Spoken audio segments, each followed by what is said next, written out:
When men ask for the origin of Kratos, the true tale was never known. The truth is that Kratos, like all men, began life as a child. Born out of wedlock, Kratos was the bastard child of a shunned woman. There were rumors as to who the father was, rumors that grew more and more preposterous. Until the woman finally left her small village. She swore a new life in Sparta. Kratos would never know the truth, never know who his father really was. But childhood in ancient Sparta was a brutal existence. Children deemed fit and strong were trained to be warriors, the protectors of Sparta. The weaker children were caged, sent to the mountains to fend for themselves. They were not expected to survive. And while Kratos escaped the fate of the weaker children, his brother was not so lucky. Born as loyal sons of Sparta, the two brothers trained and dreamt of one day joining the ranks of the great Spartan army. But that never was to be. Don't let your guard down, Deimos!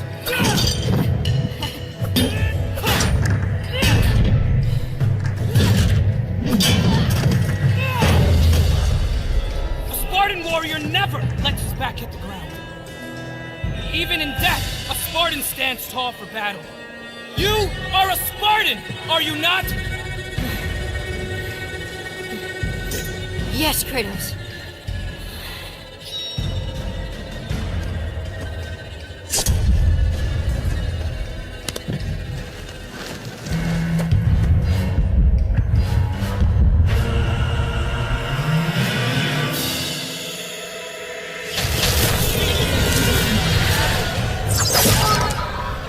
After the Great War with the Titans, the Oracle had foretold the demise of the Olympian gods and the destruction of Olympus.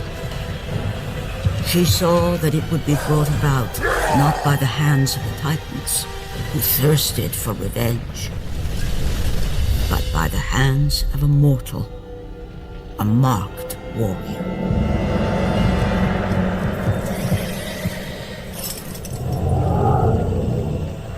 Whoever controlled the marked warrior controlled the fate of Olympus.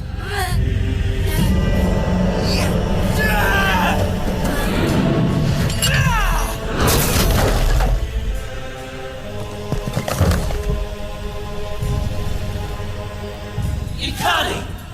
Patronoles in Sparta Fera Ivan Klali. Savior, Eivor and Nikomedatis. Itamet. Itera! Ineas and Memralis. Kratos! Help! Kratos!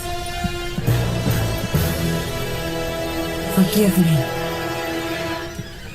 Help!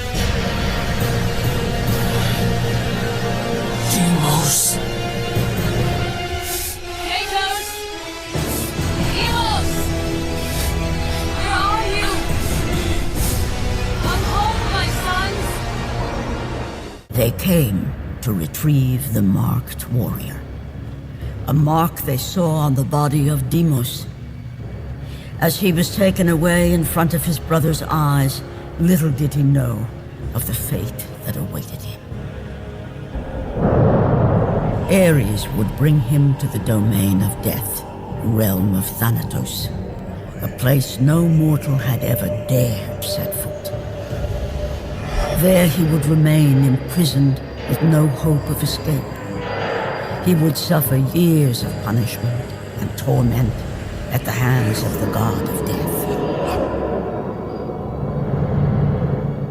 At first, the belief that his brother Kratos would come to save him kept him alive. But as the years lapsed, Deimos lost all semblance of hope, and with it any thread of humanity left in him. The anger, the vengeance seethed within him and lay dormant for decades.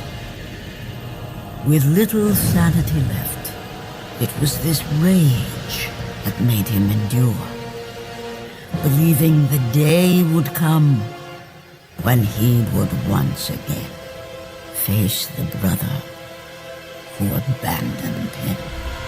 This single event would forever change the course of Kratos' life. His destiny, his cursed fate, had been set in motion. The loss of his brother would leave an indelible mark on him, a memory he could not forget. As he vowed never to falter again, Kratos adorned a red tattoo on his body in honor of Deimos. A tattoo in the very image of his brother's birthmark. Once a captain in the Spartan army, Kratos had begun his command with only 50 soldiers. But soon his numbers grew to the thousands. His tactics were brutal, but effective. Drunk with power, he was feared by all, except one.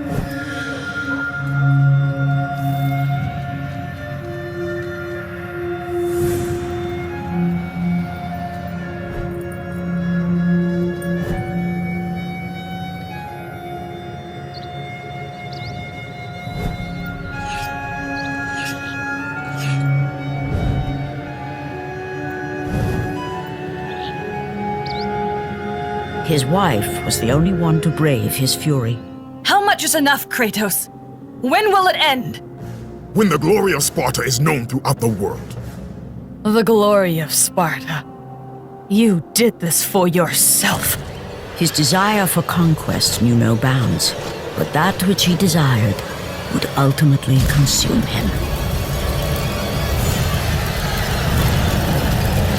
The youngest and boldest captain in the Spartan army, Kratos inspired fierce loyalty in his men. It had always been enough to carry them through any battle, until this day. The barbarians to the east numbered in the thousands, and descended on the Spartans without mercy.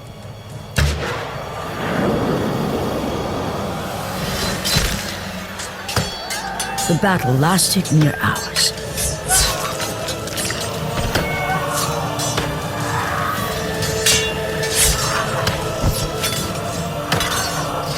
The discipline and training of the Spartans did little to stem the tide of the merciless barbarians.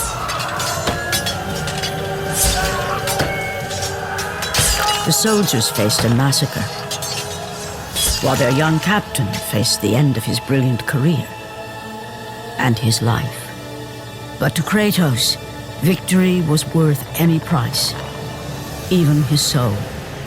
Ares! Destroy my enemies, and my life is yours.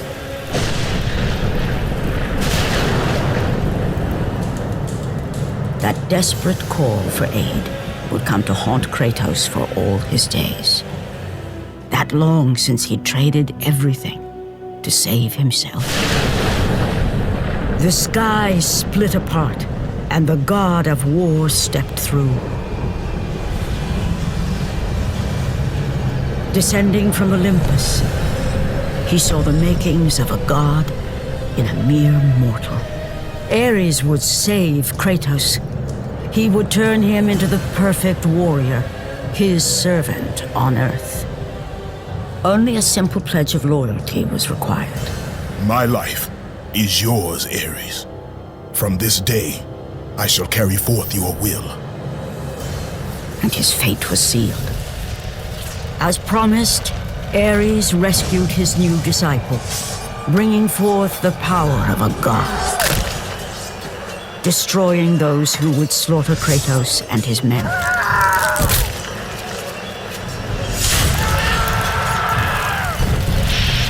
As for Kratos, no mere sword and shield would befit the newest servant of the god of war.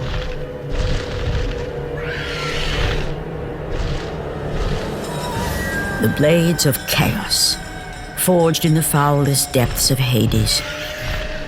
Once attached, the chains remained so, chained and seared to the flesh, a part of the bearer's body, a permanent reminder of Kratos' pledge. In return, ultimate power. The rage of Ares exploded from within. But soon, he would learn the true cost of such power. A cost too high even for Kratos to pay. Memories of what he'd done in the name of Ares. Memories of how he'd become a servant to the god of war. A beast. His humanity robbed and replaced only with the will to murder.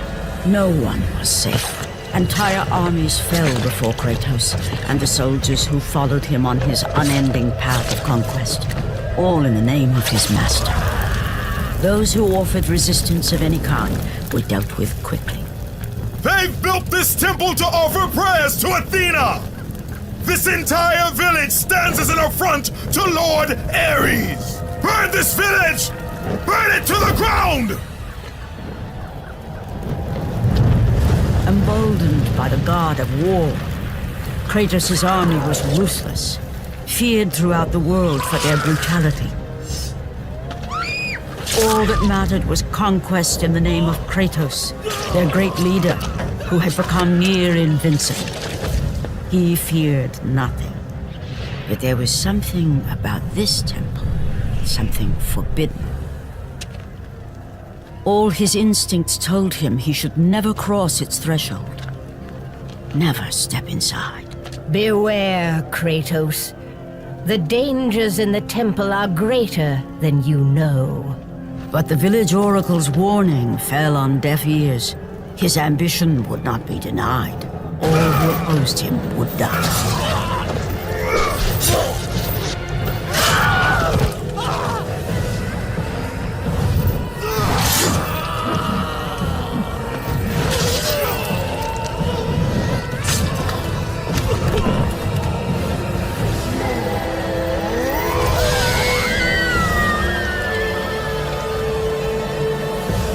In that instant, the glory he had reveled in turned to horror. The image of his two final victims would stay with him for all his days. With that act, Kratos knew he could no longer serve his master. He had but one calling now, the death of Ares. He would murder the god of war. A cruel trick orchestrated by the god of war. My wife, my child, how? They were left in Sparta. You are becoming all I'd hoped you'd be, Kratos. Now, with your wife and child dead, nothing will hold you back. You'll become even stronger. You will become death itself. But as the flames consumed the temple, Kratos realized his true enemy was the god who once saved his life. The same god who had now taken everything from him. Ares! From this night forward, the mark of your terrible deed will be visible to all. The ashes of your wife and child will remain fastened to your skin, never to be removed. And with that curse, all would know him for the beast he had become. His skin white with the ash of his dead family. The ghost of Sparta had been born. Ares, you will die for what you did that night.